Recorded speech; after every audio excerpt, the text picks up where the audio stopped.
May gumimbal sa aming pagmimina. Mahigit kumulang 2 linggo na may namataan ang mga minero sa ilalim ng kuweba. At dahil napadpad kami ni Gaw Lucas sa minahan ng aking pinsan, ay may napansin kami kakaiba. Nabantayan namon ni siya. Si Mana niya itong birnis. Si Mana? Isa ka si Mana itong birnis. Yeah. Ako lang birnis pa man. Oh, Libindis. pa to siya nahulog. Pero natatakot to silang pasukin ng kuweba. Baka kasi nabaliw ang aso. Bigla sila kakatin. Halong takot ka ba at pagdududa ang naramdaman namin sa ilalim ng kuweba. Ngayong araw ay andito kami sa kagubatan upang rescue ng isang aso na nahulog sa kuweba. Tara at samahan nyo kami sa bago nating istorya.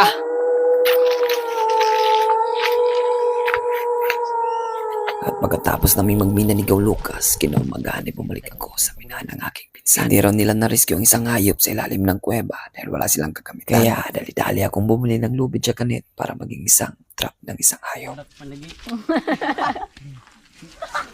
At pagkatapos kong matapos ang trap ng hayop, dumiretso na kami sa kuweba habang sila kuya ay nagbimina para matingnan at masuri kung ano ba ang kalagayan ng isang hayop na nahulog sa kuweba. Halong takot at kaba ang aming nadarama. Ano, hadapit. Oops. Hinay. Nara, ako rabit sa PCB. Sige. Pikas, dira. Ha? Asa? Na may kuan pagkaon. Na may pagkaon ba ho? May pagkain ng kuweba dahil nung kami ay nagmina ay napansin ko na may isang hayop sa kuweba kaya linagyan ko ng pagkain para hindi mamatay at ma-rescue namin pagdating ng umaga. Dako, gamay. Kaya nung nakita na ni Eden kung ano ang kalagayan ng isang hayop ay dali-dali akong bumaba para matingnan at masuri kung ano ang kalagayan ng isang hayop na natrap sa kuweba.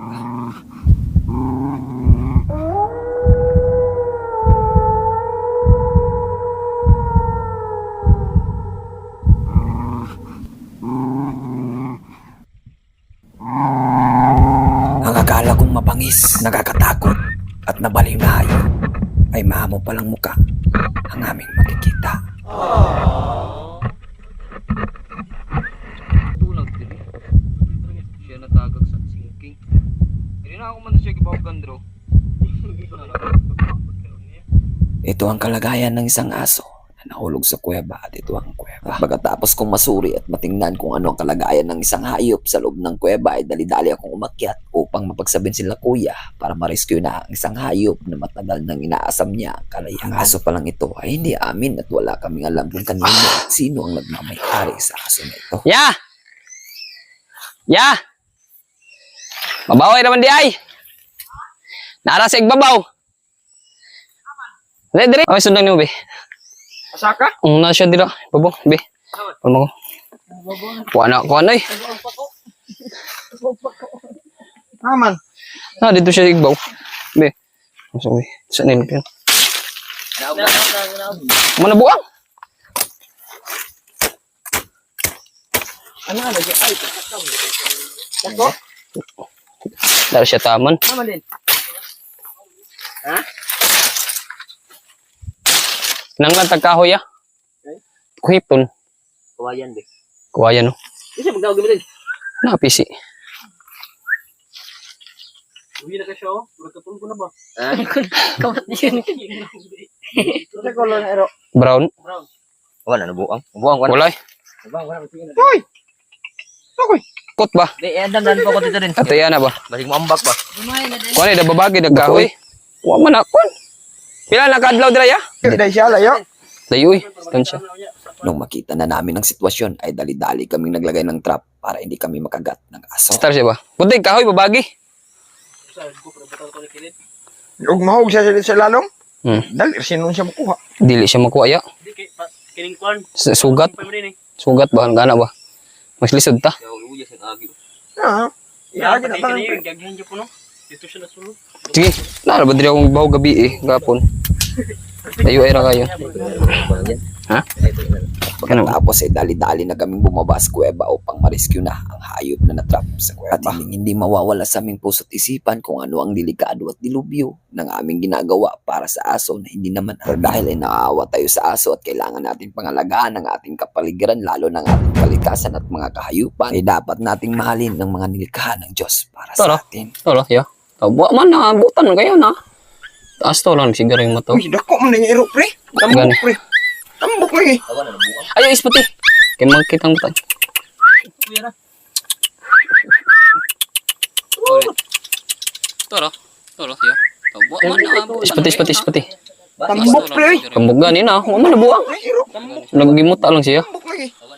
Ayo ispati. Kay makitang mata. Kuya na.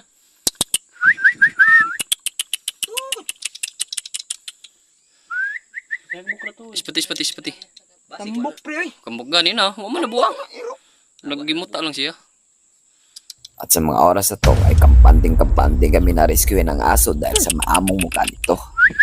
Sobrang mahihain ang aso na ito, kaya pala nung lumapit kami sa kuweba ay parang walang aso dahil pumapasok agad-agad siya sa kuweba at hindi umiimik pag may natiktikan siyang may tao. Wala na, dili na mga plaster na. Kanang butang tanang kahoy yan na kuan ba, nay sanga ba? Kanang murag makuan siya. Mugani oh. Hindi na manghilabot kay ang hilabot man ang agbanghag mo. Sabit ito tanay. Ito we did it. Sa mga oras na ito ay desperado na kaming kunin ng aso dahil lalong tumatagal, lalong naawa kami sa sitwasyon nito. Dahil tingin din namin ay mabait ang aso na ito pero hindi mawawala sa aming puso't isipan ang delikado baka magat ang aso na ito dahil hindi namin kilala at hindi namin alam ang pag-uugali nito. Hindi mo matagak diri. Wala na lumot ako na din. Tas magani yan. Mas okay ra ka dala boss? Okay kayo. Check sabon ba? Si muna og ra.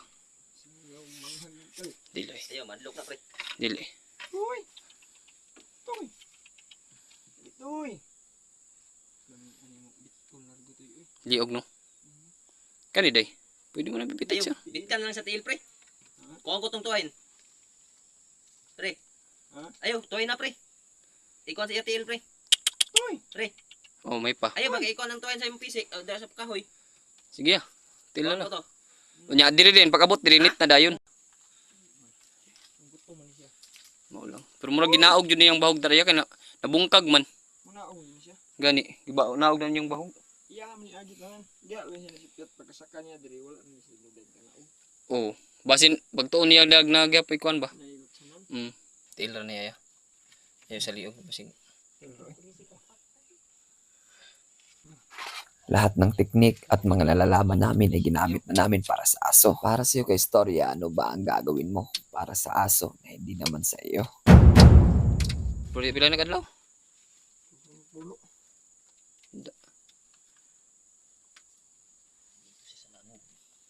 Nakukulog. Tumasayop na. Nakukulog pagkaubas na nalaglag. Di sila makita sa ubos. Hindi. Ang si Dos. First try. Dira gikan. Pwede na to diri dit sa bayon. Sige na mo. Sanit pali siya mabunog ba? Kuha na. Bing bisik gin. Yo, may magdira yan. Sige, hapit na ya. Kana ya til. Si til labi ni makaya.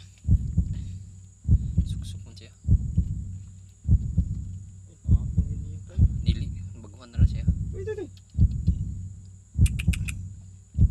Dili man. Kuha ng pisik gamay. Ari ay gin. Bisik. Sige, buira na gin. Buira na.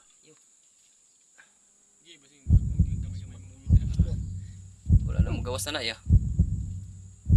Di man ningon na kuan gani sumabatay ba. Ilon ra. Dari, isuday kay gin.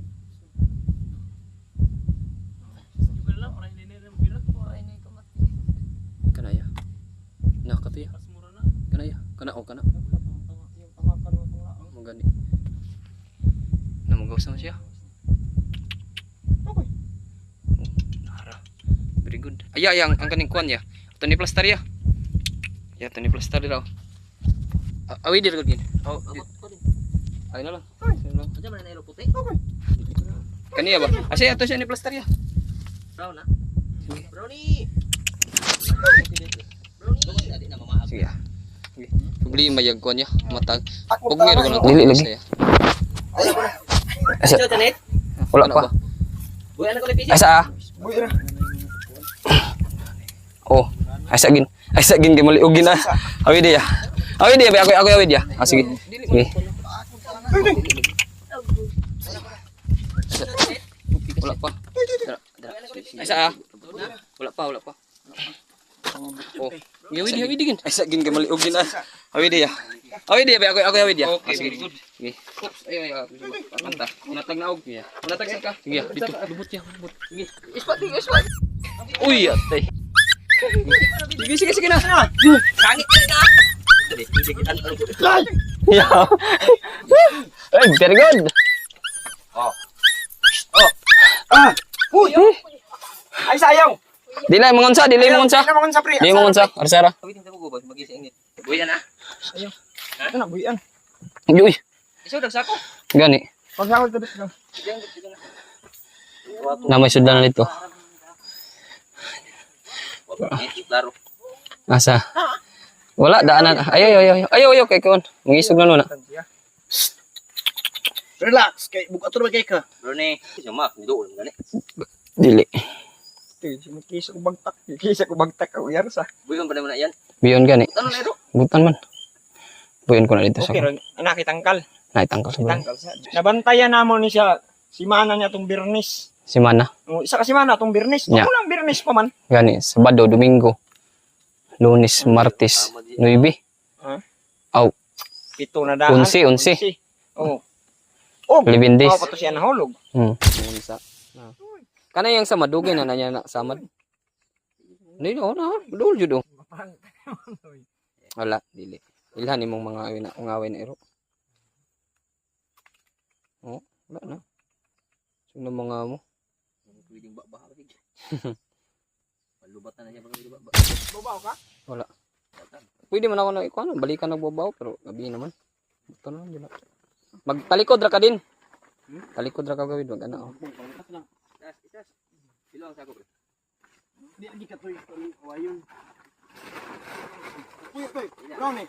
Di mama. At pagkatapos ay inuwi na namin sa bahay upang malagay sa kulungan para may suli sa may-ari ng aso. Kanino kaya ilinisan muna namin ang kulungan upang pagdating niya ay malinis na ang kanyang higa. Damang-daman namin na uhaw siya dahil sa konting mga tubig na nalagay sa kulungan ay iniinom pa niya.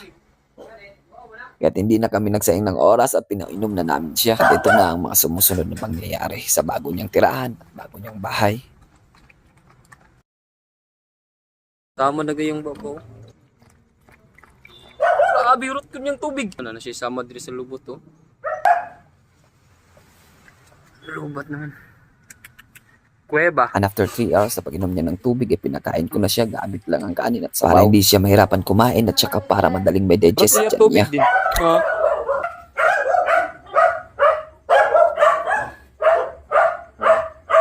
No, pagkanon. Dito ba? Dito ba dyan siguro?